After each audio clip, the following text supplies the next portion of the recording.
मेरा नाम BS गुप्ता, मैं एक एडवोकेट हूँ।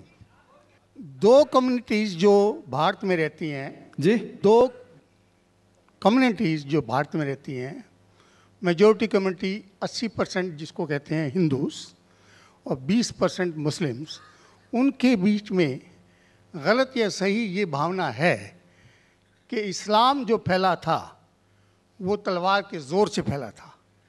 हिस्टोरिकल फैक्ट है या ये मिथ है कह नहीं सकते, लेकिन क्या ये सच है कि 3000 से 6000 तक हिंदू मंदिरों को गिरा के मस्जिद में बदला गया? क्या ये सच है कि स्पेशली औरंगज़ेब के वक्त में हज़ारों लाखों हिंदुओं को ज़बरदस्ती उनके जनेऊ काट के उनको मजबूर किया गया कि वो मुसलमान बने? नंबर 2, जो कि आज के समय के अनुसार एक सवाल मैं पूछ रहा हूँ, हिंदुओं पर हिंदू मैरिज एक्ट लागू है जिसकी परिभाषा में सिवाय क्रिश्चियंस और मुस्लिम्स को छोड़ के बुद्ध, जैन को, सिखों को, सबको शामिल किया गया है। क्या मुसलमानों का ये कहना नहीं बनता कि आप सबको शामिल करते हैं हिंदू मैरिज एक्ट में, इसका नाम बदल के एक ऐसा एक्ट बनाया जाए जो सब पे लागू हो, या इसके अल्टरनेटिवली एक यूनिफॉर्म सिविल कोड जो दोनों धर्मों के अच्छे टेनेट्स को शामिल करे उसको लागू किया जाए? एक चीज़ मैं ये समझता हूँ कि मुस्लिम लॉ में जो विल है, जिसके अंदर ये लिखा है कि 1/3 से ज़्यादा कोई विल नहीं कर सकेगा, इसका मैं इनकॉर्पोरेशन अगर यूनिफॉर्म सिविल कोड बनता है तो मैं चाहूँगा कि वो हिंदुओं पे भी लागू हो। ये नहीं है कि हिंदू मैरिज एक्ट को अगर इंडियन मैरिज एक्ट में बदला जाए तो मुसलमानों पे लागू हो और हिंदुओं पे कोई चीज़ ना आए। मुझे इस्लाम में ये चीज़ बहुत अच्छी लगी। ऐसे ही कोई यूनिफॉर्म सिविल कोड के लिए ये मुस्लिम आगे क्यों नहीं आ रहे, इसकी वजह मुझे बताई जाए। भाई साहब ने 3 सवाल पूछे एक सवाल में। पहला सवाल कि हिस्ट्री से ये पता चलता है कि इस्लाम तलवार के ज़ोर पे फैला कि नहीं, लेकिन ये मुझसे पूछ रहे क्या ये हकीकत नहीं है कि 3000 से ज़्यादा मंदिरें गिराई गई थी और मस्जिद बनाए गए और बहुत से लोगों का कत्ल किया गया? ये बिल्कुल गलत है, अफवाह है। ये मैं कह सकता हूँ कि कुछ मंदिरें शायद गिराई गई होंगी, इससे मैंने कहा तो एक भी मंदिर नहीं गिराई गई। हो सकता है कि कुछ मुसलमान अपने आप को जो मुसलमान कहते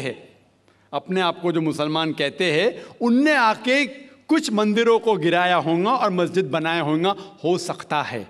लेकिन ये कहना कि 3000 से 6000 मंदिर गिराए गए, ये बिल्कुल अफवाह है, बिल्कुल गलत है, बेबुनियाद है, बिल्कुल बेबुनियाद है। कुछ मुसलमान राजाओं ने गलत काम किए होंगे, उससे आप इस्लाम को दोषी नहीं ठहरा सकते। अगर हिटलर ने 60 लाख यहूदी को जिंदा जलाया तो मैं कह सकता हूं कि क्रिश्चियनिटी खराब है? बिल्कुल बेबुनियाद है। वो हिटलर ने किया, बाइबल में तो ही लिखा है कि जलाना चाहिए। इसी तरीके से ये खाली अफवाह है। कुछ मंदिरों को शायद गिराया गया होगा, मैं ये नहीं कहता कि नहीं गिराया गया, लेकिन उसको छोटी चीज़ को लेके उछाला जाता है मीडिया में और किताबें लिखी जाती है। आप देखो टीपू सुल्तान के खिलाफ आ गए। आज भी आप जाएंगे मैसूर के अंदर, उसके आजू बाजू आप देखेंगे तो टीपू सुल्तान के जो आंगन के अंदर है उसके अंदर मंदिर है।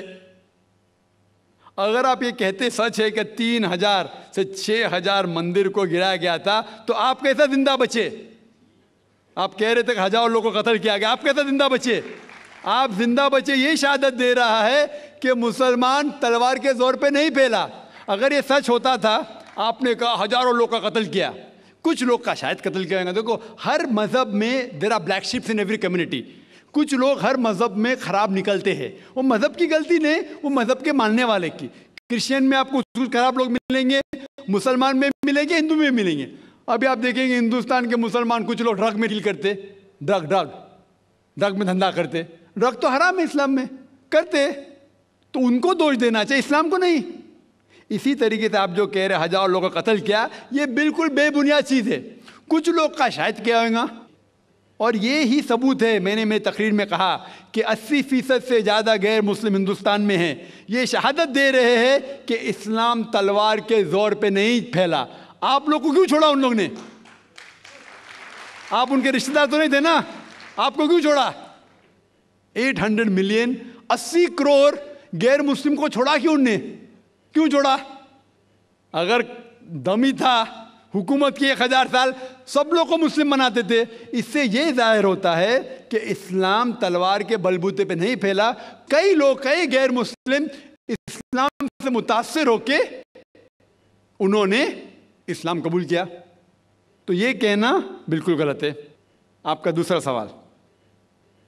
सवाल कि हमें क्या करना चाहिए? ये अलहदा लॉ नहीं होना चाहिए, सब एक ही कॉमन सिविल कोड होना चाहिए और सब मजहब की अच्छी चीजें लेके कॉमन सिविल कोड करना चाहिए। मैं आपके बिल्कुल साथ हूं। बाकी मुसलमान शायद आपके खिलाफ होंगे, मैं आपके साथ हूं। क्यों मैं साथ हूं आपके? पहला चीज, हम मुसलमान अगर दिगर मजहब के बारे में जानेंगे, कभी कॉमन सिविल कोड की बात आती, सबसे ज्यादा नारा मुसलमान गलत है। यह मुमकिन ही नहीं है, क्योंकि हिंदुस्तान में हिंदू मजहब के कितने फिरके हैं, यह मुमकिन ही नहीं है। मुसलमान तो सिर्फ 20% या 80% या 75% जो हिंदू लोग हैं, उसमें ही मुमकिन नहीं है। ये कॉमन सिविल कोड हिंदू लोग ही इसको फॉलो नहीं कर सकते। हिंदू मजहब में कितने मुख्तलिफ ग्रोह है। एक कहता है कि बेटी को जाना चाहिए, एक कहता है बेटे को जाना जायदाद, एक कहता है कि जितनी खेती है वो नहीं जा सकती बेटी को, दूसरा ग्रोह कहता है। कितने मुख्तलिफ ग्रोह है, हजारों। ये मुमकिन ही नहीं है पास होना, मुमकिन ही नहीं। मैं कहता हूं ये अफसोस की बात है कि हम मुसलमान जानते ही नहीं, हमको आवाज करने की जरूरत ही नहीं है। ये खाली हमें छेड़ रहे हैं। क्या कर रहे? छेड़ रहे हैं और हम उकसा जाते। Point number 1। पॉइंट नंबर 2, मान लो आप लोग कबूल करते हैं कि कॉमन सिविल कोड होना चाहिए। आपने क्या कहा कि सारे धर्मों की अच्छी बात को लेना चाहिए। बिल्कुल सही। मेरा पहला सवाल, आप इस्लाम में एक चीज बताओ जो इंसानियत के खिलाफ है, तो हम निकाल देंगे उसको।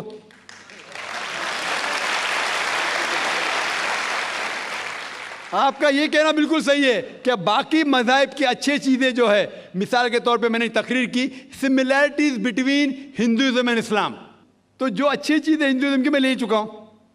Similarities between Christianity and Islam, जो अच्छी चीजें इस आयत में ले चुका हूं। मैं ये पूछना चाहता आपसे, एक चीज जो इस्लाम में खराबी है वो तो बताओ मुझे, तो उसको निकालेंगे ना।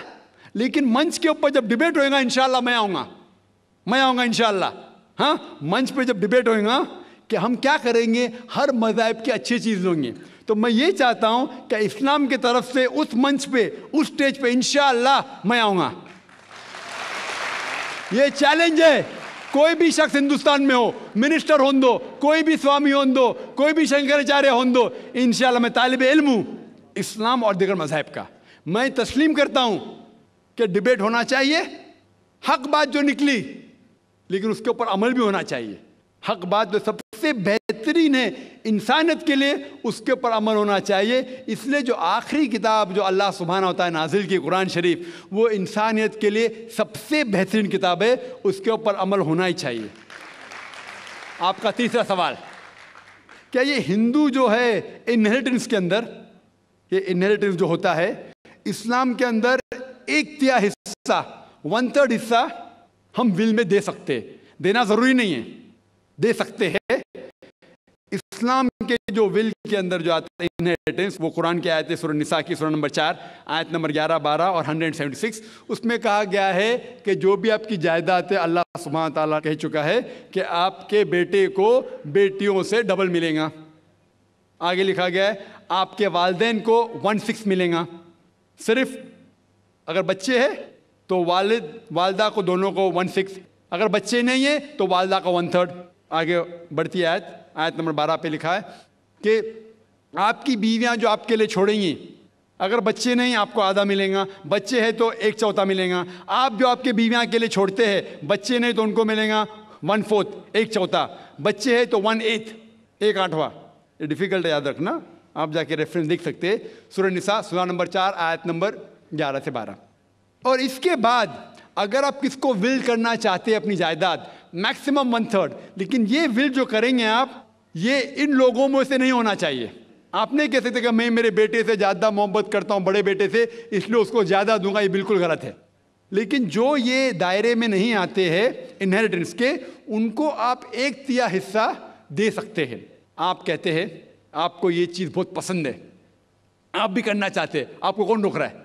इंडियन गवर्नमेंट के हिसाब से आप अगर विल करेंगे, क्या मैं मेरा 1/3 हिस्सा देना चाहता हूं, कोई भी रोक ले सकता हूं, मैं भी नहीं, ना मिनिस्टर भी नहीं। और पूरा अगर फॉलो करना चाहते सच्चा धर्म, आप इस्लाम कबूल कर सकते, हम आपको वेलकम करते। वाखिर दावाना अल्हम्दुलिल्लाह रब्बिल आलमीन।